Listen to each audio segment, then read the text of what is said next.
तो हम तरित प्रत्यय का अगला भाग पढ़ते हैं, जो है अनी प्रत्यय के रूप में। और एनी प्रत्यय के रूप में जो हिंदी वर्णमाला के शब्द हैं, जैसे कौन से शब्द? वाला। हिंदी वर्णमाला में वाला वाले शब्द होते हैं, जैसे धन वाला, सुख वाला, गुण वाला, गाड़ी वाला आदि। और इनके लिए संस्कृत में शब्दों के साथ एनी प्रत्यय लगाते हैं। संस्कृत में एनी प्रत्यय लगाते हैं। एनी का इंशेष रहता है।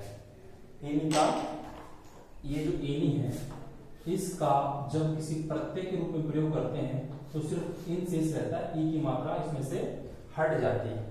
जैसे दंड प्लस एनी और दंड प्लस इन, ये इसका क्या है? प्रत्यय है। इसकी एनी खत्म हो गई और इसका अर्थ क्या बना? दंडिन। इसके रूप भी तीनों लिंगों में चलते हैं। जैसे हम एक शब्द देते हैं भाग, जोड़ा क्या इसमें? एनी प्रत्यांत, एनी प्रत्यय के बाद में भागिन। पुल्लिंग में भागी, स्त्रीलिंग में भागिनी, नपुंसकलिंग में भागिनी। ठीक है। वैसे ही दुख, दुख में एनी प्रत्यांत क्या बनेगा? दुखिन। पुल्लिंग बनेगा दुखी, स्त्रीलिंग में बनेगा दुखिनी, नपुंसकलिंग बनेगा दुखिनी। इसके अलावा आप सुख ले सकते हो, प्राण ले सकते हो, व्यवहार ले सकते हो, दोष ले सकते हो, हस्त कुटुंब मंत्र ले सकते हो, वर्षा या वर्ण, फल, द्रोह, माला, त्याग, शाला, माया, दंड, विकार आदि आपके सामने शब्द हैं। इन्हीं प्रत्यांत चुनने के बाद में इनका अर्थ बदलेगा। पुल्लिंग रूप बनेंगे, स्त्रीलिंग बनेंगे, नपुंसकलिंग बनेंगे। इसी प्रकार से इस प्रत्यय के भी आपको 5 रूप बनाने हैं। ये हम पढ़ रहे थे तदित प्रत्यय के रूप। इसके बाद में हम पढ़ते हैं स्त्री प्रत्यय। क्या पढ़ते हैं? स्त्री प्रत्यय। स्त्री प्रत्यय में कौन से प्रत्यय आते हैं और उनके रूप किस प्रकार से चलते हैं?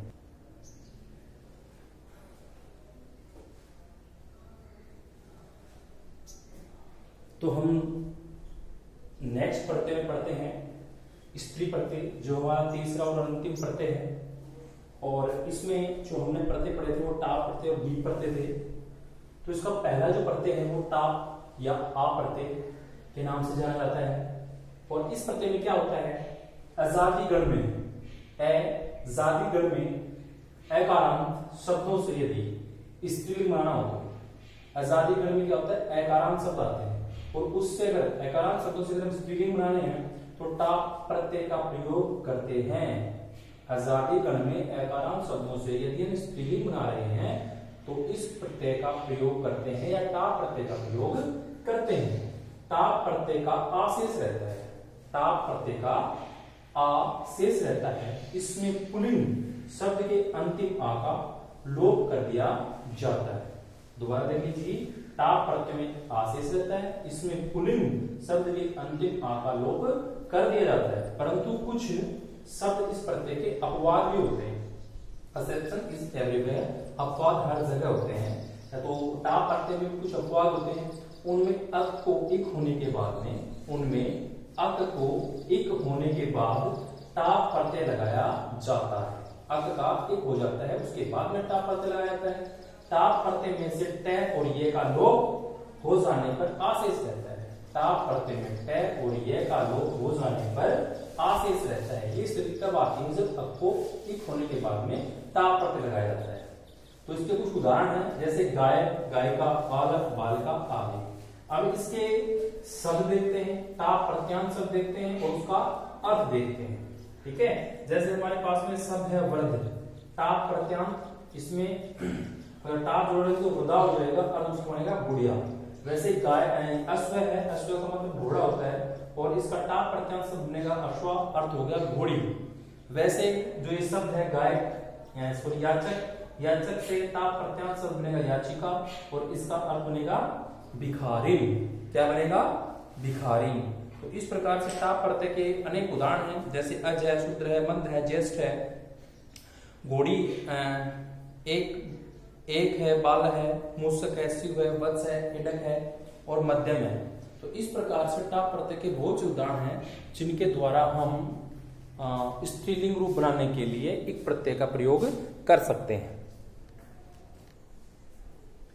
तो हम पढ़ रहे थे स्त्री प्रत्यय। स्त्री प्रत्यय में हमने पहले नंबर का टाप प्रत्यय पढ़ लिया है और अब हम चलते हैं दूसरे प्रत्यय की ओर, और जो कि आपके प्रत्यय का अंतिम प्रत्यय है वो है डी प्रत्यय। कौन सा प्रत्यय है? डी प्रत्यय। इस डी प्रत्यय में क्या होता है, जिसे विकारांत तथा नकारांत पुल्लिंग शब्दों के साथ में डी प्रत्यय जोड़कर स्त्रीलिंग शब्द बनाते हैं। जो विकारांत होते हैं जिनका अंत री की मात्रा से होता है, तथा नकारांत जिसका अंत न की मात्रा से होता है, पुल्लिंग शब्दों के साथ में डी प्रत्यय जोड़कर स्त्रीलिंग रूप बनाते हैं। जैसे कि डब का लोप हो जाने पर ई शेष रहता है, ठीक है। डी जो प्रत्यय है उसमें डब का लोप हो जाने पर मात्र ई शेष रहता है। शब्द है जैसे गामिन है, इसमें प्रत्यय जोड़ा डी, डब का लोप हो गया, गामिनी बन गया। वैसे कामिनी में डी प्रत्यय जोड़ा, कामिनी बन गया। राजन में डी प्रत्यय जोड़ा, रागी बन गया। इस प्रकार से डी प्रत्यय के और उदाहरण हैं, जैसे कि दात्रई है, मनोहारिन है, मेधावीन है, विधात्र है, हंतु है, गुणी है, और ब्रह्मचारिण है, राजन है, मनुष्विन है, कृत्रयी है, श्वन है आदि। ये सारे के सारे डी प्रत्यय के उदाहरण हैं। और इस प्रकार से आपके प्रत्यय जो एक टॉपिक लेकर चले थे हम कक्षा 8, 9 और 10 में, वो पूरा होता है। अगर कोई भी प्रत्यय आपको समझ में नहीं आया है तो आप मुझे पर्सनली कांटेक्ट कर सकते हैं, कमेंट कर सकते हैं और अपनी प्रॉब्लम मेरे साथ में शेयर कर सकते हैं कि सर मुझे ये समझ में नहीं आया, तो श्योर आपकी वो प्रॉब्लम दूर की जाएगी और वो दोबारा से चीज आपको समझाई जाएगी, बताई जाएगी, चाहे मुझे उसके लिए दूसरा वीडियो बनाना पड़े या अपलोड करना पड़े। तो हमने प्रत्यय प्रकरण स्टार्ट किया था, उसमें हमने प्रत्यय से तात्पर्य देखा कि क्या होता है। जो शब्द किसी संज्ञा शब्द, सर्वनाम शब्द, विशेषण शब्द अथवा धातु क्रिया शब्द के बाद में जुड़कर उसके विशेष अर्थ को व्यक्त करते हैं, उन्हें प्रत्यय कहते हैं, ठीक है। प्रत्यय जो होते हैं अपने मूल अर्थ में निरर्थक होते हैं, किंतु किसी शब्द में जुड़कर शब्द निर्माण में महत्वपूर्ण भूमिका का निर्वाह करते हैं। परिभाषा क्या होती है इसकी? वे शब्द जिनको किसी शब्द या धातु के अंत में जोड़ा जाता है प्रत्यय कहलाते हैं। उसके बाद में हमने प्रत्यय के प्रकार पढ़े थे। प्रत्यय के प्रकारों को हमने 3 भागों में बांटा था, कृत प्रत्यय, तदित प्रत्यय और स्त्री प्रत्यय। प्रत्यय 3 प्रकार के होते हैं, कृत, तदित और स्त्री प्रत्यय। कृत प्रत्यय में हमने बताया था कि मूल क्रिया शब्द के अंत में भिन्न भिन्न अर्थों का बोध कराने वाले जिन प्रत्ययों को जोड़कर संज्ञा, विशेषण, अव्ययता, कहीं कहीं क्रियापद का निर्माण किया जाता है, उन्हें कृत प्रत्यय कहते हैं। कृत प्रत्ययों में कत्वा, लट, तुमुन, कत, कत्वतु, छत्र, सानच आदि प्रत्यय आते हैं। उसके बाद में तदित प्रत्यय पढ़ा था हमने कि शब्द संज्ञा शब्द, सर्वनाम शब्द, विशेषण शब्द में जोड़े जाने वाले प्रत्यय तदित प्रत्यय की श्रेणी में आते हैं। इनमें तरप है, तमप है, ईनी प्रत्यय है आदि तदित प्रत्यय हैं। उसके बाद में स्त्री प्रत्यय के बारे में पढ़ा कि जो प्रत्यय विभिन्न शब्दों के अंत में स्त्रीत्व का बोध कराने के लिए प्रयोग में लाए जाते हैं, उन्हें स्त्री प्रत्यय कहते हैं। इसमें टाप और डी प्रत्यय का प्रत्यय के रूप पढ़े। उसके बाद में हमने कर्त प्रत्यय में पढ़ा था कत्वा प्रत्यय। कत्वा प्रत्यय को भाई किसके साथ में ऐड किया जाता है, कैसे उसके रूप बनते हैं, वो सारी चीजें पढ़ी। उसके बाद में पढ़ा हमने लैप प्रत्यय। लैप के प्रत्यय बाद में पढ़ा हमने तुमुन प्रत्यय। तुमुन के बाद में पढ़ा कत एवं कत्वतु प्रत्यय।